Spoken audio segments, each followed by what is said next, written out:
Welcome to the Pindown, your Detroit Pistons podcast. I'm your host, Wes Davenport from Motor City Hoops and Detroit Bad Boys. And our guy, Blake, his little man came down with a stomach bug, so we're kind of giving him the podcast off here to let him run point on that. Hopefully, the little guy starts feeling better soon. But, and I promise we didn't just throw this together last minute. It just couldn't have worked out any better because we planned this out 2 weeks in advance. We got our guy, Laz Jackson, to fill in for Blake today.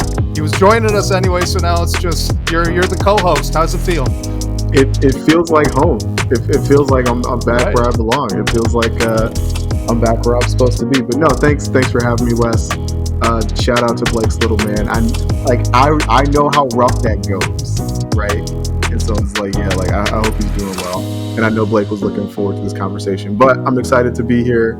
I'm excited to be on the podcast, and I'm excited to chop it up with you. Yeah, me too. The only thing I can relate to with this is my one of my two dogs was throwing up a little bit today. That's, it's not the same. You just kind of wipe it off the floor and you're like, all right, buddy, drink some water. You'll be okay. And that's about it. You would be surprised how much, after a while, it is kind of like, all right, man, here's the kids' Tylenol. We're going to drink some water and you're just going to lie down for a long time. Sorry, dude. He's like, and the kid's like, what is happening? This is terrible. It's like, yeah, it is. It's going to be like that. Sorry, bud. Yeah, it's just, it's not that much different how you've described that. It's not much different than getting the stomach bug as an adult. It's like, you just got to pray at that point. Yeah. It's never fun. Pretty much. Well, all right. We got a lot of questions here. So I wanted to jump in with a couple of non-submitted questions because you were actually at Summer League this year for the first 2 games, right? Mm-hmm. So this was your first time? Yeah, this is my first summer in Vegas. I had a wonderful time, had a great time.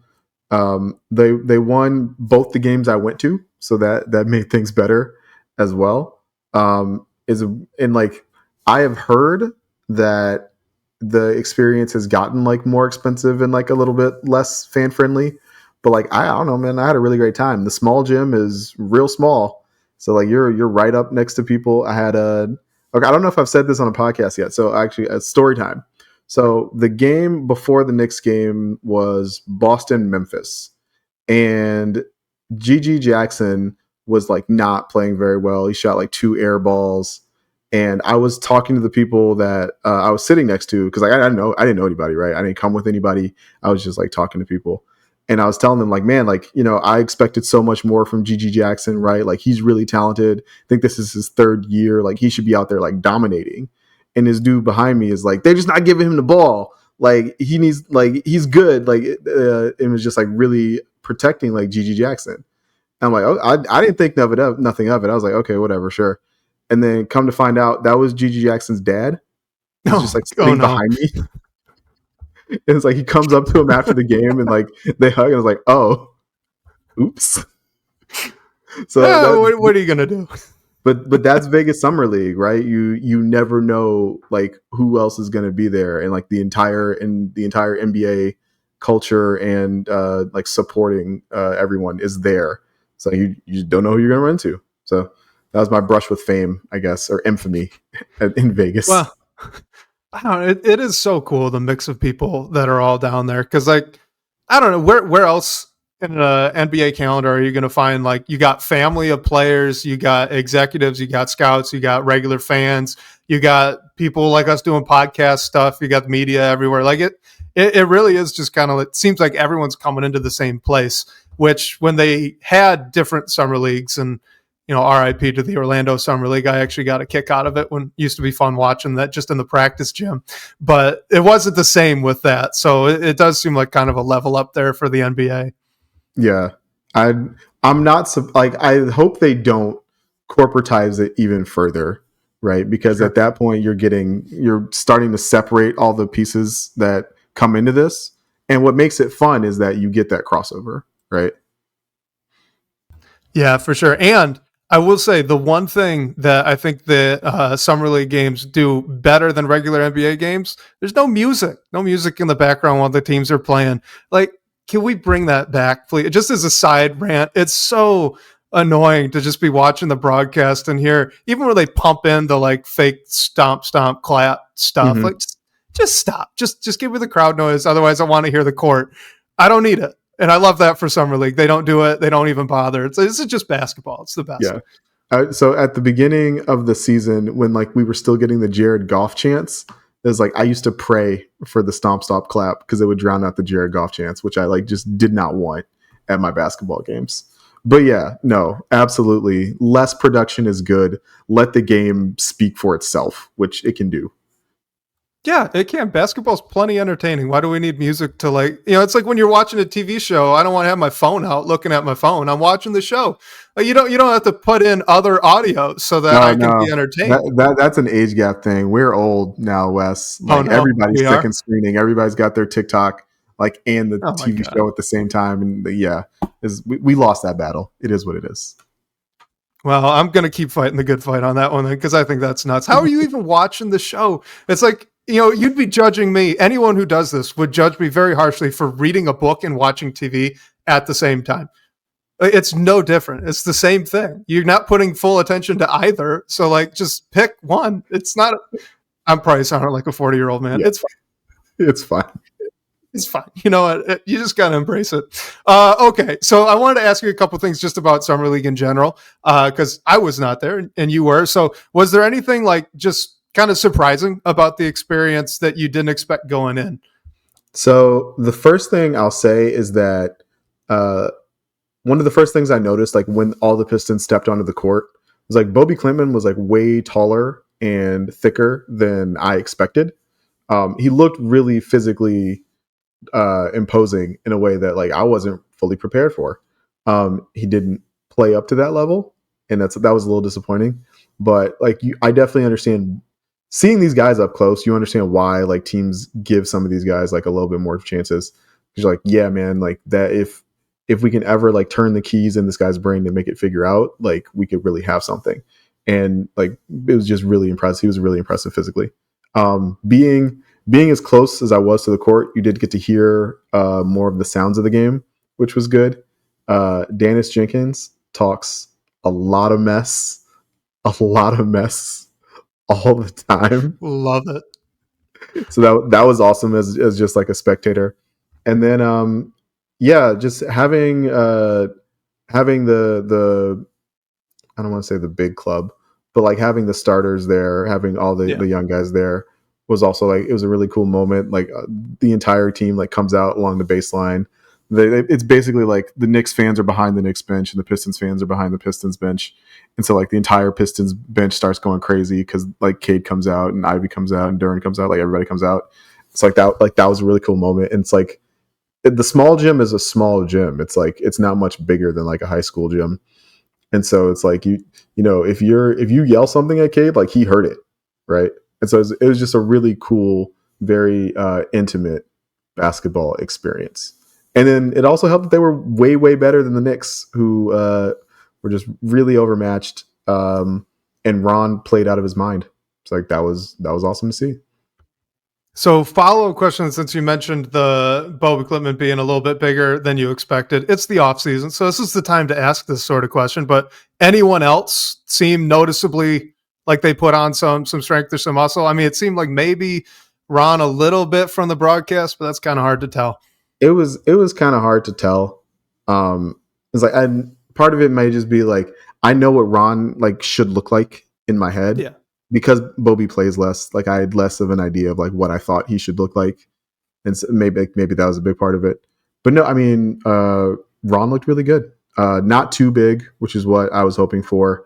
Again, I think he's 20, 21, and so you don't want to see him put on 20 pounds of muscle in a single off season, because then you'll start to mess with things athletically.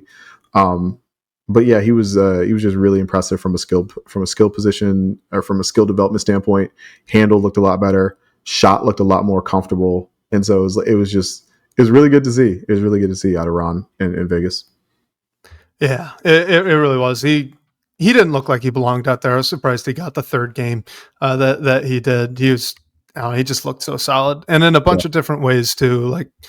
I think, was it the second game where it seemed like he kind of wasn't looking to score so much in the first half, and then just lit him up in the third quarter because he could? Yeah. Yeah, Well, like he went off big in the third quarter of the Knicks game. That was the first game, but the mm, second game against Houston, that was a bit more of a two-way performance. There was yeah, one like he seemed to be a little bit more engaged on the boards, a little bit more engaged defensively. Um, that was the game they played the Bickerstaff at center, and he's a little mm, undersized, and so you could tell it was like more of an effort of like, hey, gang rebound because we're not going to be able to secure the defensive glass as much when this guy's out there. There's one moment where he turned the corner on some poor soul on Houston, and then like couldn't believe how open he was and blew the layup. And it was funny to see like live because like in the broadcast, right? They just like get the rebound, kick the ball up the floor, and you just keep it moving. But like live, he's just like he's looking at his hands, he's like looking at the sky, he's like like what happened? It's like, and because I could see, I had a really good angle. It's like I saw exactly what he saw. It's like, yeah, man, it just happens. So yeah, just little things like that. I think were the main difference. It's a really really fun experience. Highly recommend anybody who's like a big fan of basketball, like come on down to Vegas for a couple days, check it out. Don't stay too long. That's the thing everybody says. It's like I stayed 5 days, 6 days, and that was enough. That was definitely enough. I was out. all right. So speaking of the little things, then you kind of mentioned Dennis Jenkins talking a lot of crap, right? Mhm. Was there any like leader type communicating that kind of maybe surprised you, or someone that really stood out in that way, like defensive communication? They were getting their guys into their spot, because that's something that like I would have loved to have been able to hear, and you really can't with the Yeah, broadcast. not so much that it was like noticeable. Actually, you know who was really good? Boston. Boston was really vocal on the floor in the game that I watched beforehand. But the coaching thing I did pick up on was that so Vitaly Papatenko. I hope I'm saying that right. He was the head Yeah, coach your guess for is the better than mine. he was the head coach for the summer league team, and I thought he did a really good job of getting people organized and in position to succeed, especially on offense. You could see him. You could see him and Dennis like talking all the time. You could see him and what was the guy's name? Double Z, the like the 5'9" point guard. Ziegler, Ziegler. Yeah, Zakai Ziegler. Yeah. yeah, Zakai Ziegler. There we go. You could see him talking all the time with the point guards, and so it's like you could tell how much of an emphasis they were putting on like making sure the offense was like flowing relatively smoothly, which is good because like classically summer league it can turn into an ISO fest very quickly, and so it's good to see that we got a lot less of that from this Pistons team.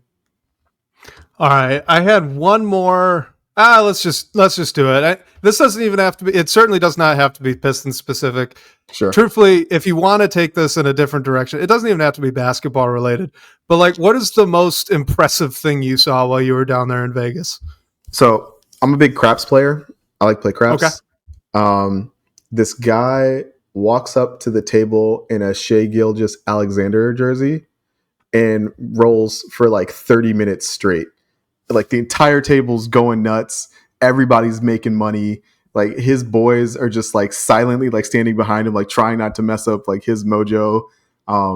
People are like the thing that's nice about like a hot craps table is that like other people that are going like just going around the casino like hear the exclamations of joy from like the entire table, and it's like 30 people are celebrating. It's like, oh, what's going over there? Like that seems cool, in a way that like I don't know.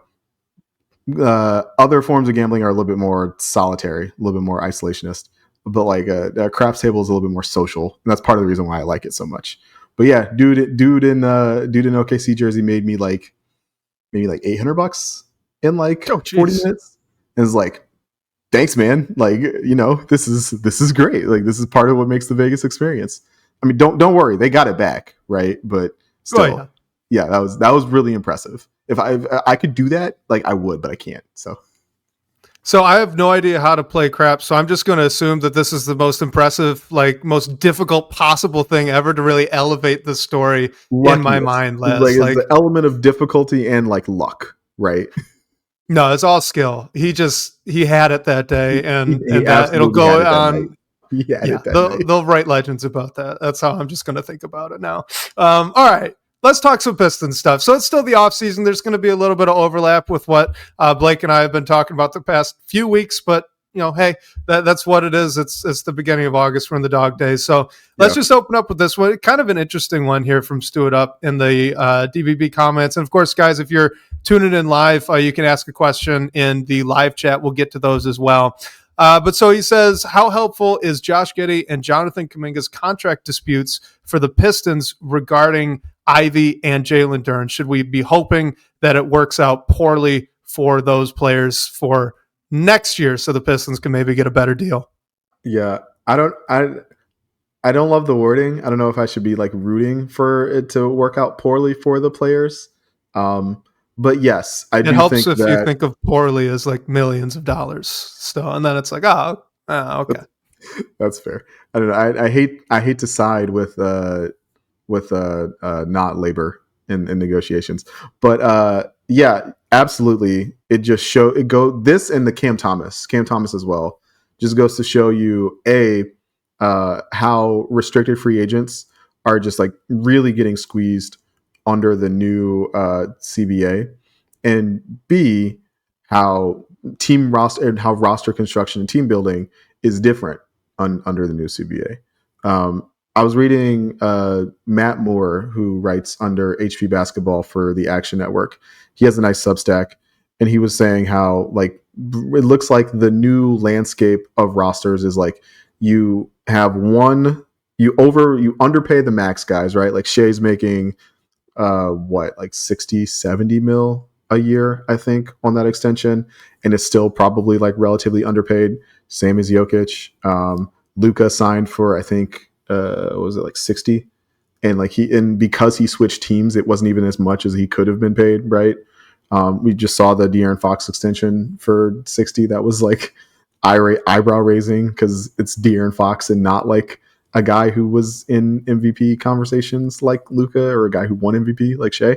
But either way, it's like you pay that guy because that's your main guy.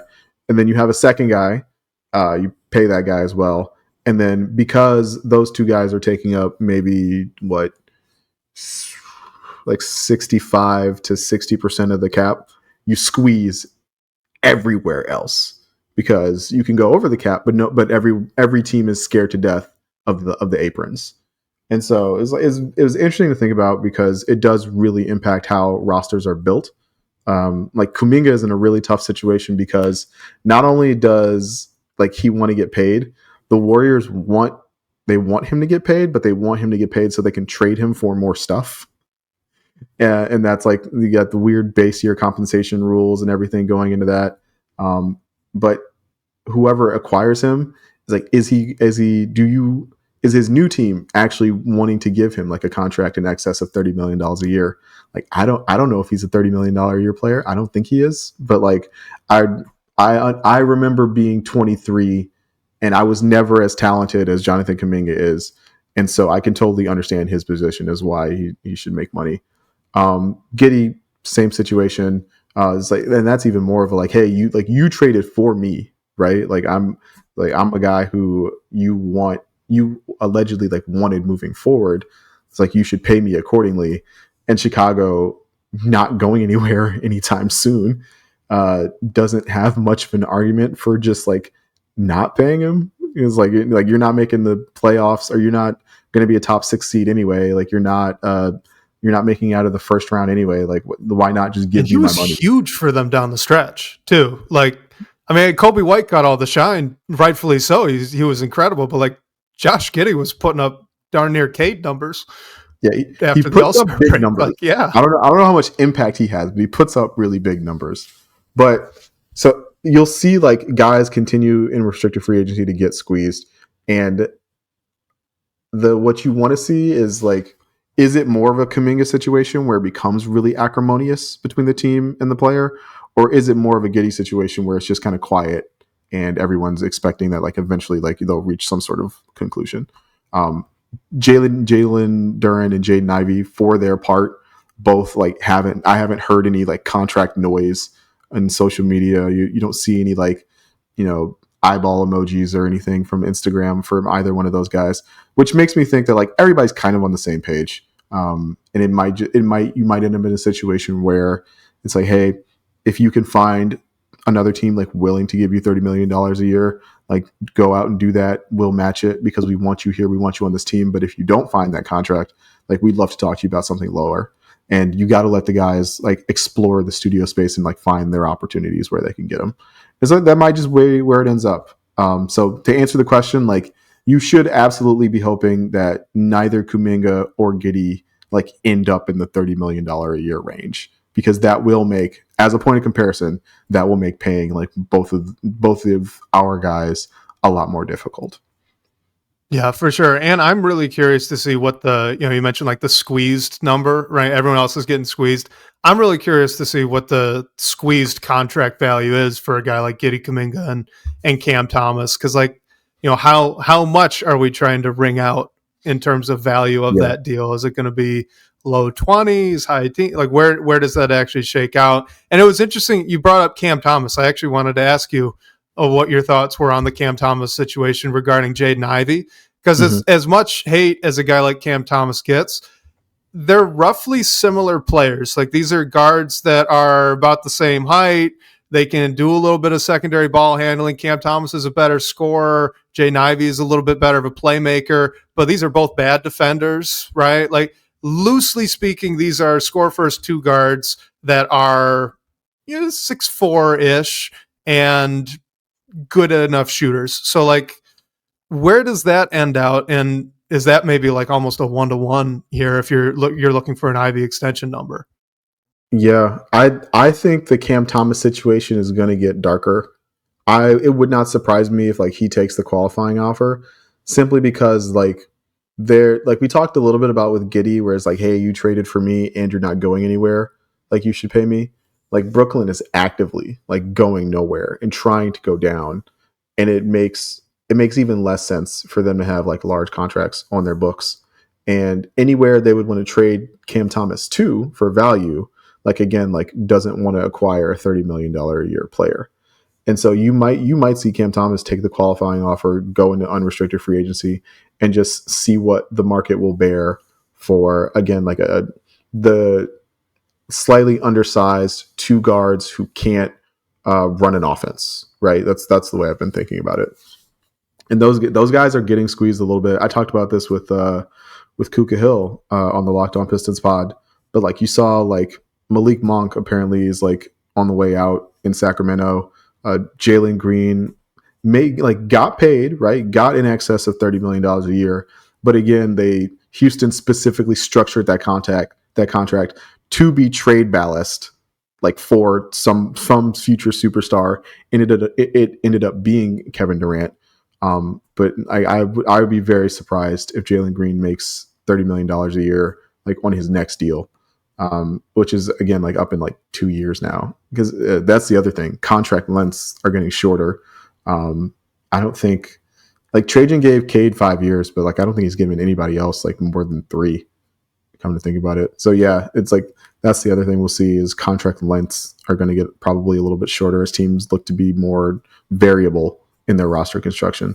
But yeah, Cam Thomas, I would be curious to see if he becomes an unrestricted free agent. I'd be curious to see what he makes on the open market. I'm definitely willing to bet that is something that the Pistons are monitoring, and Jaden Ivey's agent is monitoring, just to see what like a comparable player like gets in the open market. But yeah, that's definitely something to keep an eye on. You should also be kind of rooting against Cam Thomas. Cam Thomas might fight you for it, but he might. If he sees it on Twitter, he might call that out. Yeah.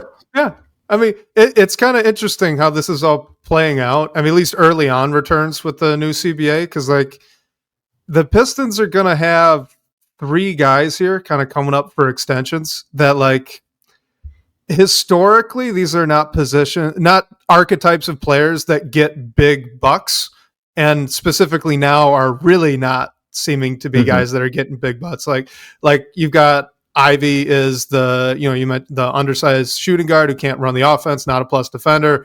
Jalen Duren is not a stretch 5 and not a plus defender. Asar Thompson is amazing on defense, but anything you get from him on offense is kind of gravy. It's not his selling point. Defense first guys don't usually get massive contracts. So yeah, like this might actually be kind of working out well for Detroit for keeping those three guys around. Is that fair to say? I it depends on, again, like whether or not one of those guys decides to take you to the limit, take you to unrestricted free agency, and exit out that way. The other thing I will say, like you do have to keep the locker room, right? You do have to do like some amount of cohesion, like building. I finished Breaks of the Game, the book about the Portland Trailblazers the year after they won the championship. So it was like after Bill Walton left. They still had some like good players, and they still had a really good coach, but it was all about like basically like the behind the scenes of what happens to a team. And it's really interesting, right? Like so many of these guys watch how much other people make, and it impacts them and it impacts their game. And it's teammates, it's opponents. It impacts like who gets traded, and like it impacts like guys playing more selfishly, or guys like not being as willing to take coaching because they feel like they don't have their best interest in heart when it comes to contracts. So you do want to avoid like some of that, right? And that is the argument for just paying guys. So you don't want to squeeze too hard, I think. And you also don't want to, I don't know, like say you're a genius and it's like, hey, look, I squeezed our guys. I'm the best roster management person in the world, and just like piss guys off for no reason, right? Like why do that? Right. There's got to be a middle ground, right? You got to, because you can't just overpay everybody, but then at the same time, like you're saying, it makes sense that you'd kill the locker room if you're really, really taking it to some of these guys in the negotiations. Yeah. Interesting to follow. I mean, we'll see how the next couple of years go, right? Let's look more short term here. This is from Shags. Do you think the Pistons are waiting to see if the Beasley situation gets resolved before they fill that 14th roster spot? So Shags, I kind of do. Yeah. The Duncan Robinson contract is very suspiciously assembled. There's a lot of non-guaranteed money after this year. You can basically like get out of it for nothing. And it does not make much sense to hold two open roster spots right now. There's like, I could understand if you thought you were going to like swing a big trade, or if you wanted to help another team like facilitate a big trade, but like we're waiting on the Kuminga trade, but like that's kind of it. And I haven't heard the Pistons are involved in that in any way, shape, or form. So two roster spots is a little suspicious. Yes. So I do think that Beasley was so good for them last year. We got immediate reporting that like they had the full mid-level like on the table for him, ready to sign before everything came out. And so you have to imagine that like, yeah, the room exception or like some small short-term deal is on the table for Malik Beasley to return to the Pistons if and when it comes that like he's no longer federal investigation, right? Which like I hope happens. Malik was a really good vet for the team last year, and he played really well. I don't know if it was reasonable to expect him to have a Klay Thompson season like he did last year, but he would be valuable. He would be a welcome addition if he were able to like extricate himself from the situation. So yeah, I do kind of think they're holding open a roster spot for him. Yeah, I agree. I'm right there with you, because I think at this point, like if he gets cleared, he's kind of the best, one of the best players still remaining at this point. Absolutely. And like with everyone's cap space kind of spent up, the Pistons, they could still give him, I think, up to his cap hold, right? Or something around those lines, just as because they hold his rights still. Yeah. They haven't renounced anything. So I think they could theoretically still give him the most out of just about anybody else that's maybe in the Malik Beasley market at this point. The only question I'd have is like, how does that rotation shake out? That's a lot of guards that would realistically need minutes. Yeah. They would be smaller than I think you'd like. Um, Maybe that might mean a minimization of or a cannibalization of role, right? Like all of a sudden, like I don't know if you're are you playing bench lineups with Duncan Robinson and Malik Beasley on the floor at the same time? And if so, like is Jaden Ivey the backup point guard? So you're playing all three of those guys at the same time. And if that's the case, like how are you staying afloat defensively with those lineups? No, no shade to any of those guys, but I think that you definitely be hoping to outscore people with lineups like that. And then like in that case, like where does Karis LeVert like get minutes? Is it just like a full like shift change thing? So, but at the same time, it's injury insurance, right? Duncan Robinson is a little older than you think, not like old yet, but a little older than you think. Um, LeVert has dealt with like a variety of stuff over the course of his career. Like he's missed time. And so like it'd be good backup. It'd be good insurance to have like just another guy in the roster who you trust, who you trust to play like 25, 28, 30 minutes a night in case you need it. So like I'm not against like holding out for Malik Beasley, but it like when everyone gets healthy, it does make things a little weird. Yeah, no, I'm to be clear, not against it at all. At this point, that's kind of like probably the most bang for your buck if it could actually play out that way, right? Like you just had Boston bring in Chris Boucher today, and like good get for them, but Beasley's a better player. Once you get late into free agency like this, it's usually more Chris Boucher's than Malik Beasley's. So it'd be kind of a coup to pull that off. Yeah, and like you mentioned, right, it's Chris Boucher and a vet minimum, right? Yeah. And so the Pistons, as they have the ability to give more than the vet minimum, makes them appealing to like Malik in particular.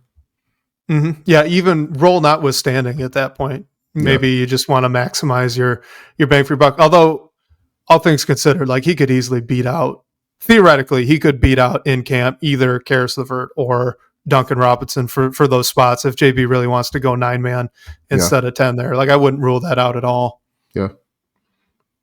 All right, let's slide over to this one. This is about Dennis Jenkins. So Dennis Jenkins, it was reported earlier in the week, actually late last week, got his 2-way contract renewed, which actually made me laugh at the time because I just assumed that had already happened. And then Keith Smith, our guy, reported on it. I was like, oh, I didn't realize I was up in the air. But okay, yeah, good. But so Dennis got his 2-way contract. What did you think of his summer league performance, and is he a viable NBA point guard?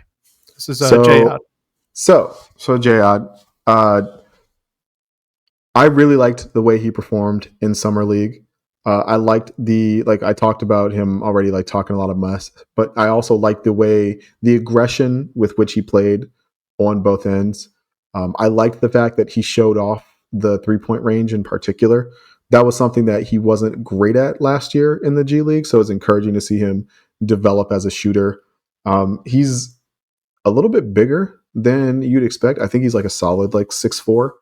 And so you'd see guys bounce off of him, or like he was noticeably bigger than Reed Shepherd in their matchup, which played a role in how that matchup went. And he kind of went toe to toe with Reed Shepherd, which I don't know who that says more about in terms of like viability as an NBA player.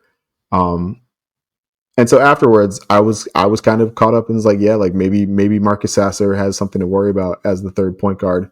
But the question of like whether or not he's a viable point guard is tougher, I think. It may just be a case of Dennis is what I like to call like a quadruple A NBA player. Like maybe he's a little bit too good to be in the G League consistently, but perhaps not good enough to play a full-time backup role. But I'd be giving him the chance to win a spot in camp and elevate himself and get a full contract. I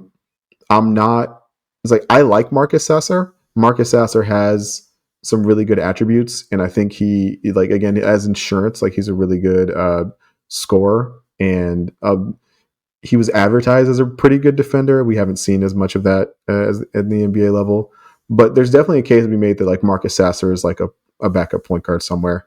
So if that's the case, like maybe you find another home for Marcus Sasser, clean up the books a little bit, and elevate Dennis Jenkins. Like I can see that like playing out.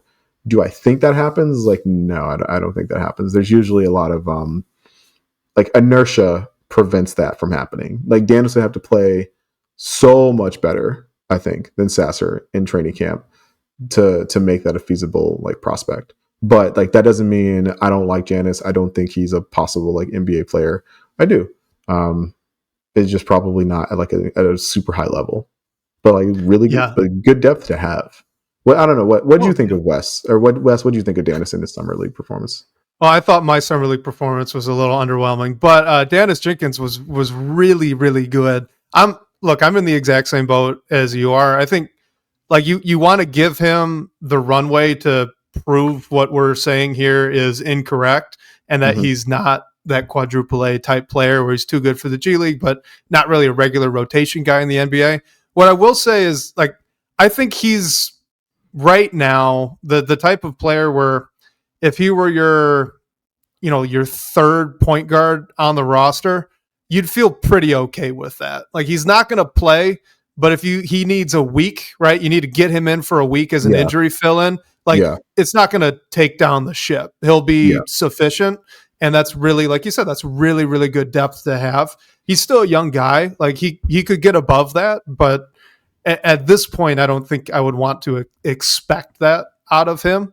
He was an undrafted player. He wasn't amazing to start the season in the G League last year. He really picked it up down the stretch, and that has continued on in the summer league. So if he keeps on that trajectory, like sure, maybe one day he's a really solid backup point guard. But like, as of right now, like that's a bit too far, I think. yeah. So viability is dependent on what role you're asking me about. Yeah, it'd be different, right? If it were like a Dwight Bikes, Jose Calderon situation, Yeah, right? Where you had like a right. guy who was like a little bit younger and like maybe had a little bit more potential versus a guy who was older and you didn't want to rely on for like more than a week at a time. But both Jenkins and Sasser are young enough and like talented Yeah. enough that you feel like fine with them in an insurance capacity, and so it makes that battle just like a little bit more tougher for Danis. Yeah, I agree. Like if you bring up the ghost of Beno Udre, like yeah, okay, Yeah, let's hand it over to Dennis Jenkins and see what happens there. Otherwise, like I'm intrigued with Sasser. I'd turn to Karis LeVert as a backup point guard before turning to either of those guys yep, at this point, and that would assume Jaden Ivey gets injured because at this point the roster seems well set up for him to be the backup point guard. Right, it'd be splitting minutes.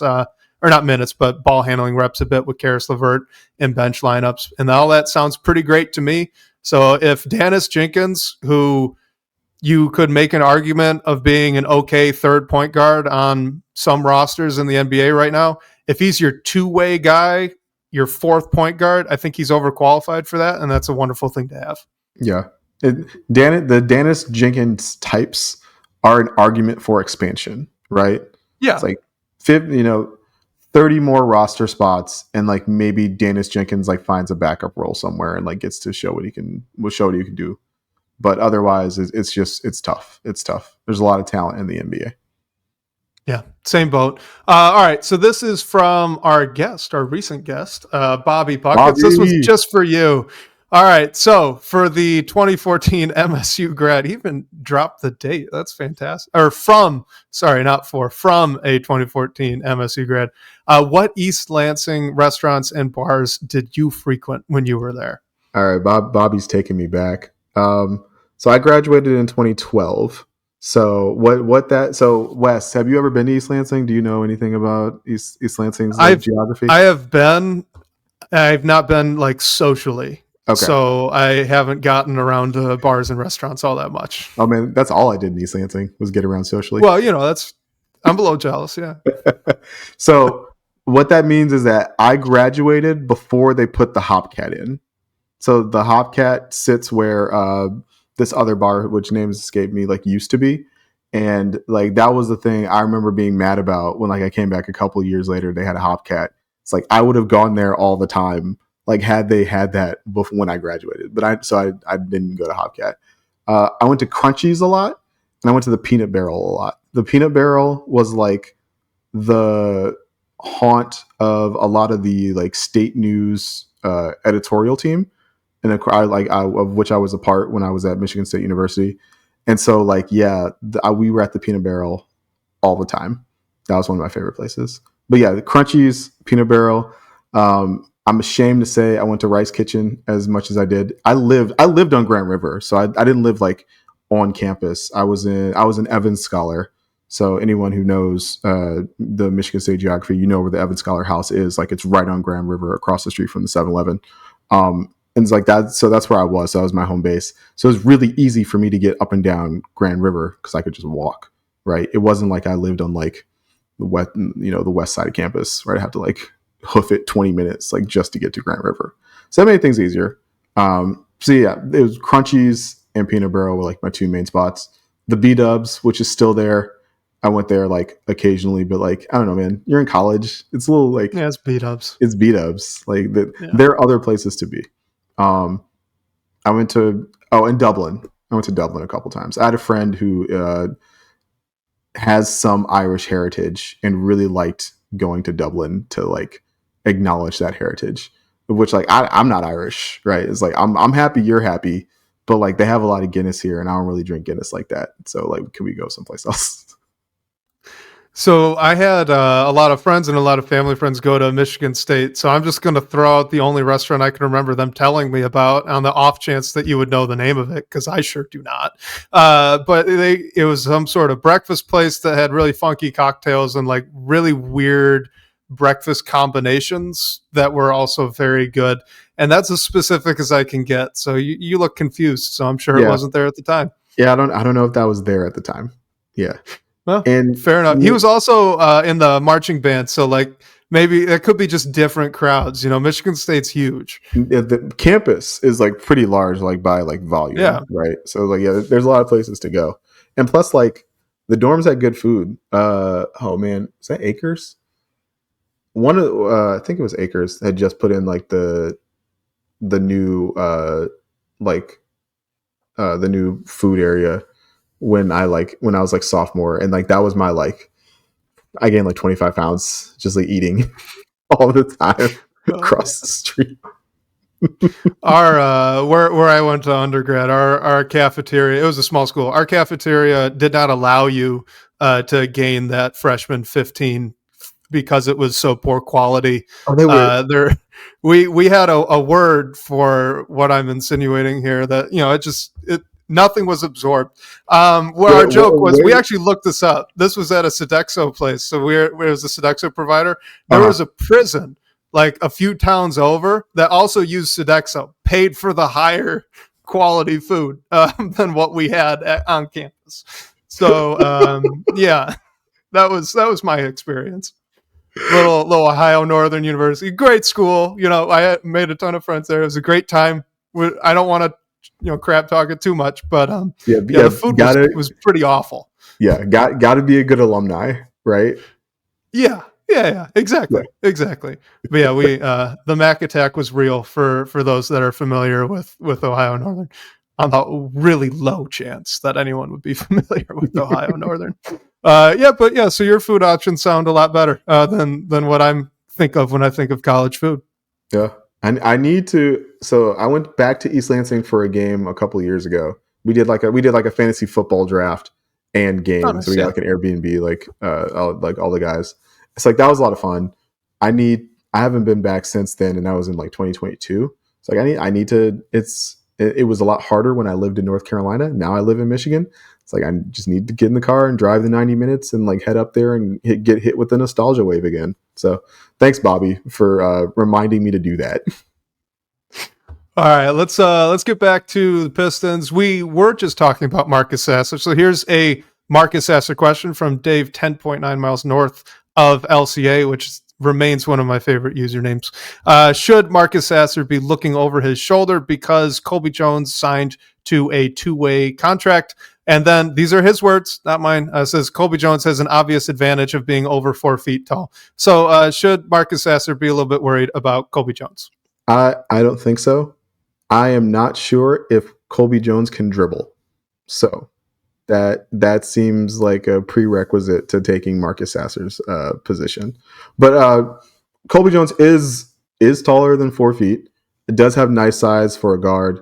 In the like precious little time I dedicated to figuring and seeing like what Colby Jones was about seemed less less like a quadruple A NBA player and more like a triple A NBA player, if I'm being perfectly honest.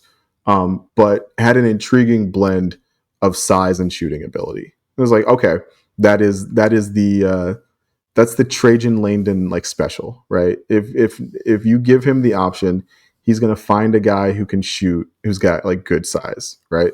So yeah, I fully expect Colby Jones to be starting the two guard for the drive, and then or no, for the cruise. Oh my god, I keep doing that. Um, but RIP to I the don't Grand think Rapids Marcus Drive. Sasser has anything to fear from Colby Jones. No, Yeah, sorry, Dave. I agree. He's interesting. Oddly enough, it. I don't know. I also watched precious little Colby Jones, so I'm no expert, but it seemed like a similar value proposition to the guy they drafted, like Chaz Lanier. Good positional size, good build, shooter, not much else, and you kind of see what's what from there. Like I do not hate the idea of in an off season when you do not have a first round pick, just taking shots at multiple guys that are like this, Mm-hmm. that have good physical tools and seem like they can shoot, just to see if one of them kind of sticks. And then you've got a really high value rotation player for a very low contract amount. Like that just seems like good NBA business to me. But yeah, I'm with you that Sasser is a much better player than Colby Jones. Yeah, yeah. All right, let's bring up another one here from Shags. So, how many Pistons games do you think will be on national TV this year? So Shags, this is funny because I got caught by the fake Shams Charania tweet that everybody else got caught by. So I thought the Pistons were playing on Christmas Day, and I was super excited about that. And that's not real, obviously. But I hate to do this. The fact that I thought it could have been real goes to show you that, like, yes, the Pistons probably will have an increased national media presence. You know, in the second half of last year, they moved the OKC game to ESPN, if I remember correctly, and like the game they played against Miami on ESPN like turned out to be like a really fun game to watch. Like I don't know what the ratings were. Like I don't care so much about the ratings, but the Pistons are good TV. They played the Knicks really well in the playoffs. You will get it appears that if you put them on TV, you will get a competitive game, which is really like all I think you can ask for from like a national TV game is like have everybody play and don't have anybody like doing load management and have like a pretty compelling game to watch. It's like which pretty much you can ask for. So I think more. They had what 4 or 5? So I did look it up. They were scheduled for 4. I Okay. couldn't find, because I know, like you mentioned, I believe you're right that OKC one got flexed over to ESPN. So like by the end of the year, I don't know what that regular season count was. It was more than 4. Mm-hmm. How high? Not sure, but conservatively, let's just use the number they started off with. They started last season with 4 pre-scheduled nationally televised games. Yeah, I'd say you could pretty fairly double that, right? Go to 8. I put my hands together and pray for Pistons Knicks Christmas Day game in MSG. That where the Pistons won 2 playoff games. Like I think that would be fun. But yeah, I do think you'll see more national attention being put on Detroit. It's a great story. In addition to like the fact that Kate is a legitimate NBA superstar and a legitimate NBA tentpole, like you can have that. Like there are pluses and minuses to that. I think it was the Philly game that they played at home was an ESPN game. I went to that game. That game was the fan experience was lessened by the presence of like as much like TV production like stuff as there was. So as a guy who plans on going to 15 to 20 games next year, I'm going to the games. Like give me some like road games on ESPN.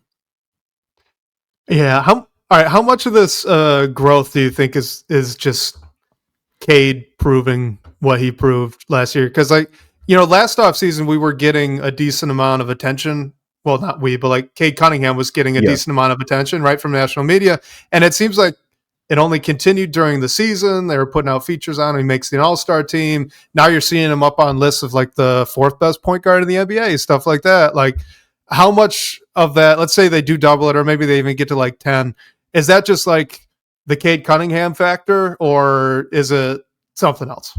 It's a mixture of the Cade Cunningham factor and the fact that the team is good, right?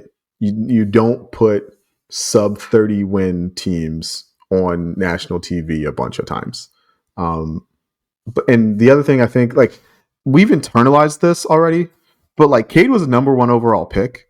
Like the NBA writ large, like does have a vested interest in making sure that like if a number one pick plays for a good team, like that's something that they want to advertise and build up so that like if you get a playoff matchup, like people know who this guy is and like want to tune in for it.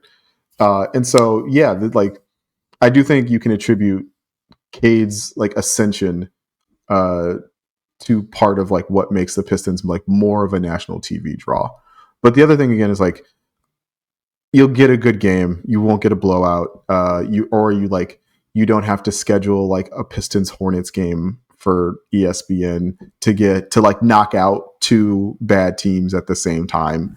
So yeah, if you put them on TV up against the Knicks, you put them on TV up against the Bucks, you put them on TV up against even like a Cleveland who's in division, like you still probably will get like a fairly entertaining game to watch. And that's really, again, like all you can ask for from a national TV perspective. All right, last couple questions here, and then we will wrap it on up. But this is another one from Dave, 10.9 miles north of LCA. Says, would the Pistons be interested in either Amir Coffey or Devon Carter? If so, what do you think it would take to bring either of them here? Is Devon Carter a free agent? Devon Carter's under contract, like by the Kings. Like I don't know. Devon Carter's going anywhere. He got like thrown in with the Malik Monk conversation like a week ago. Like the Kings were just like, we need to get rid of either of these two players for reasons I do not understand. Year. Yes. So, and he like, once he got healthy, he was solid. He was all right for a mid first round pick rookie. So I don't know what's going on there. But So Dave, I don't know if Devon Carter is like available. That is another guard. So we've talked a little bit about the log jam. We talked a little bit about like, even like Dennis Jenkins has to fight for a spot. And so I don't know how much you like really want to bring another smaller size guard like into the room. But Devon Carter remains an interesting player, like a talented player. And so like, yeah, that'd be good. But Amir Coffey. So Amir Coffey is like 6'6", 6'7", shot really well from three last year, like not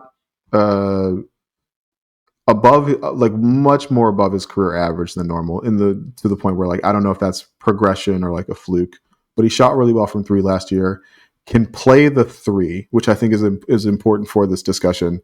And also crucially is currently an unrestricted free agent. Like he just shook loose out of the Clippers. Like I don't know what happened there, but yes, like Amir Coffey would be like a perfectly fine value add to this Pistons team. I'm a little surprised he's still available. Like to me, like he was a pretty good NBA player with good size who like does good things. Like that's a worthy pickup for somebody. So we talked a little bit about Chris Boucher. Sometimes it's like guys fall through the cracks. Sometimes it's guys just like waiting to see what shakes out. But somebody will pick up Amir Coffey and like he'll play pretty well for them. And it could be Detroit.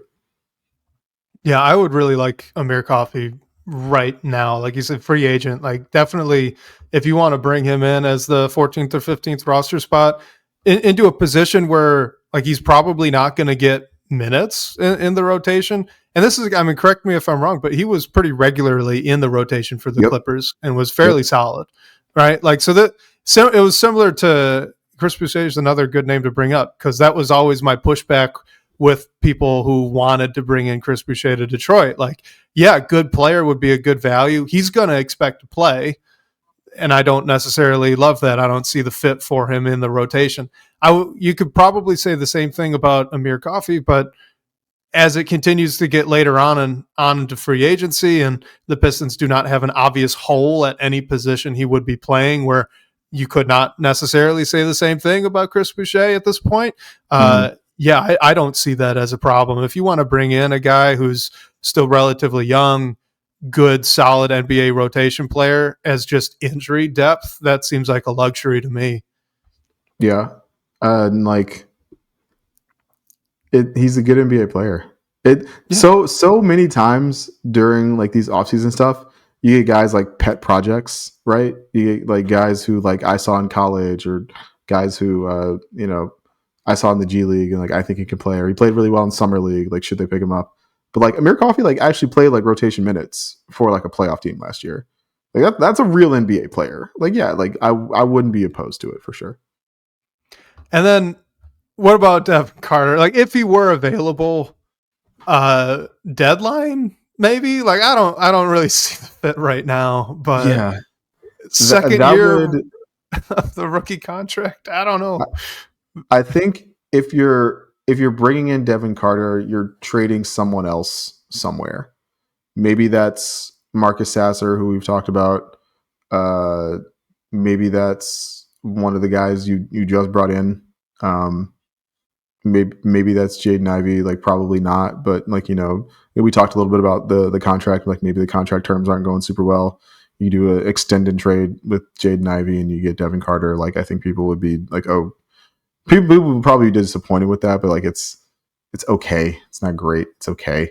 But yeah, if you bring in Devon Carter, like someone else, other things on the roster have to shift around to accommodate that in a way that makes me like wonder if the acquisition cost like is probably just end up being too much. So yeah, that's why I say definitely not now. Like, it'd have to be at the deadline, because right now, like, what are you going to do? You just signed Karis LeVert. You can't trade him. Like, you just signed Duncan Robinson. You can't trade him. At the deadline, you could, and then you could open up a spot. Because, I mean, maybe I'm really biased. I was a huge fan of his coming out of the draft last year. So, like, I'd be all in on bringing in Devon Carter for very cheap if the Kings are just, for some reason, throwing their hands up and saying, and we don't care anymore, which is a very Kings thing to do. So like any other team, I'd question that, right? Like, there's something going on in the background that I don't want to be a part of.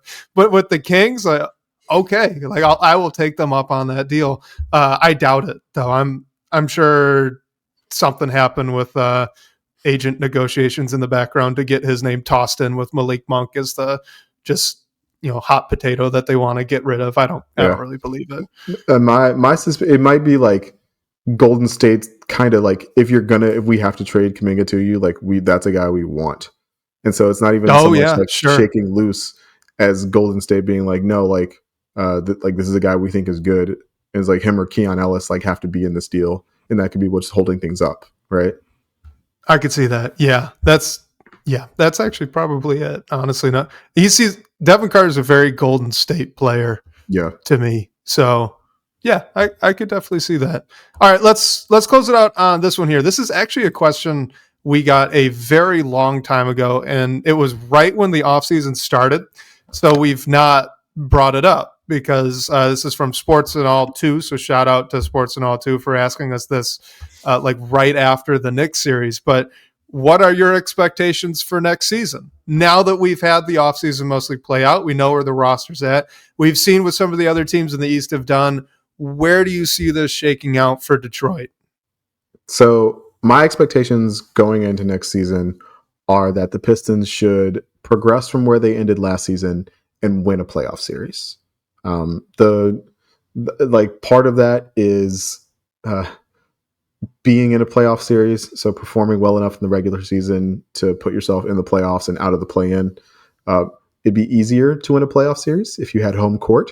So perhaps like shooting for a top 4 seed in order to ensure home court in at least the first round of the playoffs.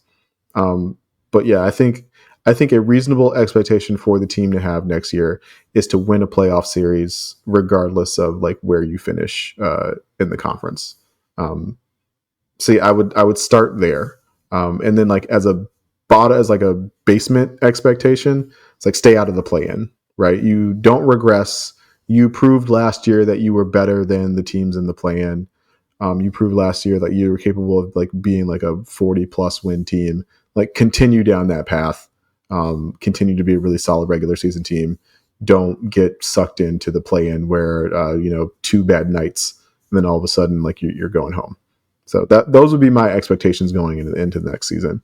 And that's like, granting like, everyone stays healthy, nothing happens to Cade, like nothing happens to Duren. Duren, sneakily, really important for this team. In terms of like if he got injured, like all of a sudden it's a lot more Paul Reed than I think we're expecting or wanting to subject ourselves to on a like game by game basis. But yeah, so like those would be like what I would expect going into next season, I think. Is that fair, Wes? I think I want to say it's fair, and then I'm also a little nervous about it because, like, if you bring up injury luck, what happens in Philadelphia? Like, what if Embiid's healthy most of the year? Right, that's a team that's going to be much better than they were last year. I think Atlanta did a lot of really fun things this offseason. I love their just setup. Right, their 10-man rotation that they could throw out there is a really good mix around Trae Young. So I think they got a lot better. And like the Pistons can't seem to figure out the Milwaukee Bucks. So I'm just every year until probably Giannis retires, I'm just nervous about a tiebreaker scenario there with the Bucks. And you assume the Magic, if they're healthy as well, they're going to jump up. Like, is it possible? This is what I'm building up to. Is it possible the Pistons win 2 more games than they did last season? Right. So they take a step forward in their record, but they're the 7th seed. They got jumped by Philly, way overperforming, the Hawks being up at 47, 48, and the Bucks being right in that same range. That's possible. That relies on a lot of injury stuff that I don't feel comfortable projecting. What I'll say about Philly is like, yeah, if Embiid is healthy, like yes, that team is like kind of is like very much like a good problem, right? That's a lot not for Detroit. That's a lot of small guards. Bad problem for Detroit. Yeah, like Maxey, small guard, Edgecombe, slightly undersized guard, can't play point. Carter or Jared McCain, small guard, good small guard. Then it's like, you're relying on Paul George and Joel Embiid to stay healthy. Kelly Oubre, he regressed a little bit last year. You're hoping that slide like doesn't continue. They lost Yabusele to the Knicks for not that much. And like the contract wise, like he didn't get paid that much. And they replaced him with somebody who I'm not like remembering who right now, but it wasn't somebody like overly impressive, right? To be fair, like they lost a lot last year because they shut everybody down, right? Like they could have easily been a play-in team if they continued to play Maxey and if McCain like hadn't gotten hurt. But like they were playing like they were playing dudes I hadn't heard of in a very long time at the end of last season. It's like they were trying to keep that pick and it worked out for them. They got BJ Edgecombe. But yeah, I find it difficult to project the Sixers being like above the Pistons, even if you pinky swore like Joel Embiid played 65 games, just because the rest of the team doesn't seem as like well supported around him. Michael Dompier says Philly has Grimes too. Not yet. Yeah. He's around, but he's not signed. So I mean, you assume, but again, like that's a lot of dudes who want the ball. Yes, it is. And also, I mean, Grimes is good size for a 2, but you're probably playing him more at the 3 with where their roster is right now, where he's now undersized, to your point. Yeah. So I forgot about Grimes. That's a good call. He was too good. He was playing too well. Right. They had to shut him down. I'm with you on every word that you said. They just scare me anyway. Like if you could, the fact that like you said, if you could get Embiid for 50 to 60 games, that team looks a lot different McCain probably taking a step forward. Maxey, all-star type player. I mean, Podcast P is going to do what he does. I don't know what's going to happen there with that one, but like, and I don't love him playing the 4 where he's probably going to. They missed Tobias Harris, and I think that's justifiable at this point. But there's just a lot of talent there with a borderline MVP candidate and McCain really overperforming. I don't know. I'm not going to say it's for certain. I'm just a little bit worried that it happens anyway, and we're all just surprised. I don't know. What about the Hawks, though? Like, are you as high on them as I am right now? So a lot of that depends on Porzingis, and that's like another injury thing. But I do really like the roster they put together around Trae Young. And it's not even so much Porzingis as it is like if Porzingis doesn't play, then you're starting a Okongwu, which is fine. But then who backs up a Okongwu? Like that becomes kind of an open question. The team, I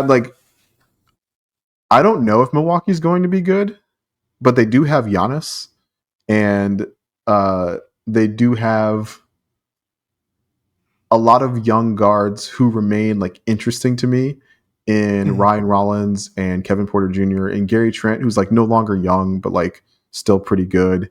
It's like, I can see a Giannis revenge tour where they just give him the keys. Like he goes point Giannis again. You surround him with shooting, and all of a sudden he's like putting up MVP worthy numbers, and the Bucks are like a 50-win team, partially because like the Bucks are really good, and partially because again the rest of the East is depleted around them.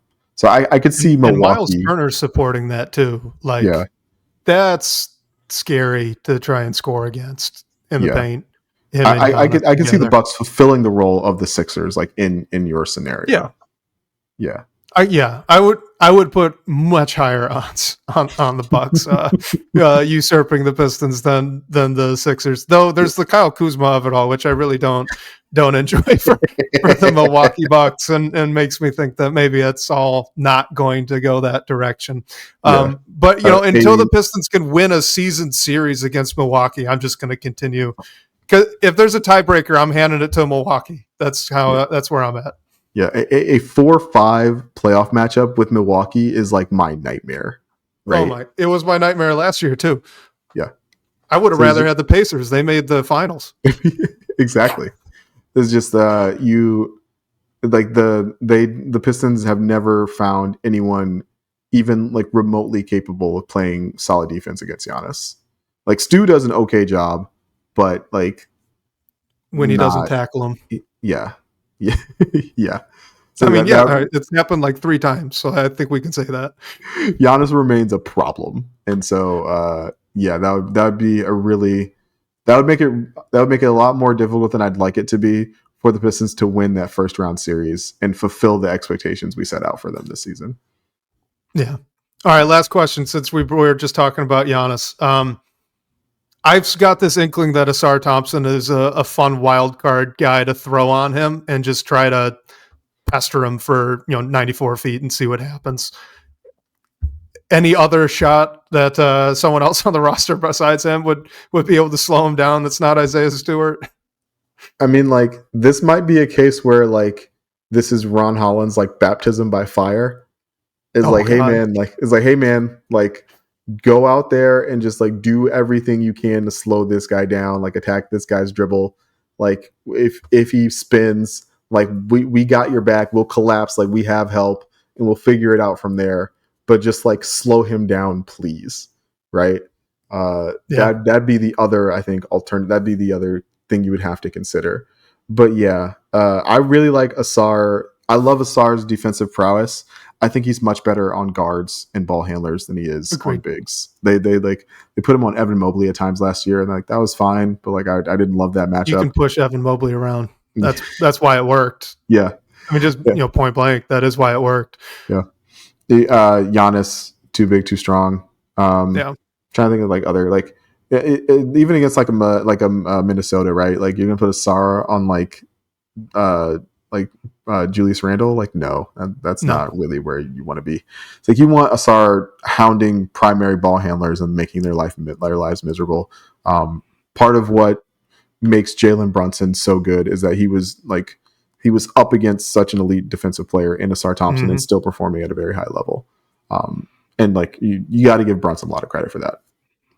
Yeah, absolutely. And like if Ron Holland can start doing some of that defensive stuff, like taking a Julius Randle and not getting buried under the hoop, taking Giannis and it not having the same exact thing happen, that would be really big for if you want those two to be your future forward combination. That would go a long way to that. The only thing I'd add is that this sort of matchup has been a hole, I think, has been on the Pistons roster for a while now. Not like a regular rotation hole, but just a guy who is maybe 6'11", 7 feet tall, heavy, that you could throw 6 fouls at a guy like Joel Embiid or Giannis to try to get them out of the rhythm. You know, the old Shaquille O'Neal defensive strategy, just like go out there, be physical, hack them, and you know, you're only going to play 15 minutes, but that's 15 minutes of hell for the other player. They've got no one for that. Like Jalen Duren's 6'10", Paul Reed is Paul Reed. Like there's no one that you can just say, you know what, go, you have 6 fouls, go use them. Let's see what happens. And I would like them to eventually add that if they're going to start making deep runs. I think that's fair. We saw Tony Bradley play major minutes in the finals this year. Yeah. Right? Like those guys always and like it wasn't the worst. It wasn't great. Wasn't the worst. Yeah. Well, all right. Thank you for joining, Laz, and for the unexpected elevation here to co-host and instead of Blake Silverman, who hopefully his little guy is feeling a little bit better by the end of this, or at least made it through this podcast period without another vomiting incident. So hopefully he's all good there. Go ahead, make sure everyone knows where they can find all your work. And thank you again, man. Appreciate it. No, thank you, Wes, for having me. I really appreciate it. You can always reach out to me, and I'll be happy to join you guys. And I'll be excited to talk to Blake when his little guy feels better. But yeah, it's funny too because like it's Detroit Bad Boys. Everybody already knows me, right? This is my home. But you can find me on Twitter at Laz Chance. That's at LazChance. You can find me just like lurking still on Detroit Bad Boys. I comment a lot less than I used to, but I still lurk. I still see you guys. I still love all the charts Cross-Eyed puts up. That's where I'll be. And you can find me at a bunch more Pistons games this season if everything works out right. So if you see me at the games, say what's up. All right, so no one used it for this show, but we do, just as a reminder, we have that phone line. So if you guys want to call, leave a voicemail, actually hear your voice on the show, we play those when they come in. Go ahead and do that. That is 313-355-2717. Just try to keep them short. Don't ramble for like 3 minutes. We will listen to those. That's my promise to you. Like if you go on a 5-minute rant, we'll listen to it. We just won't play it on the show, but we'll appreciate your effort. Other than that, special thank you to Sean Korb, the managing editor of Detroit Bad Boys, for supporting the show. And shout out to you guys for the great questions, great talking points this evening. We'll catch you next week, whether on your commute or live with us on YouTube. We can't wait to talk more Detroit basketball with you guys.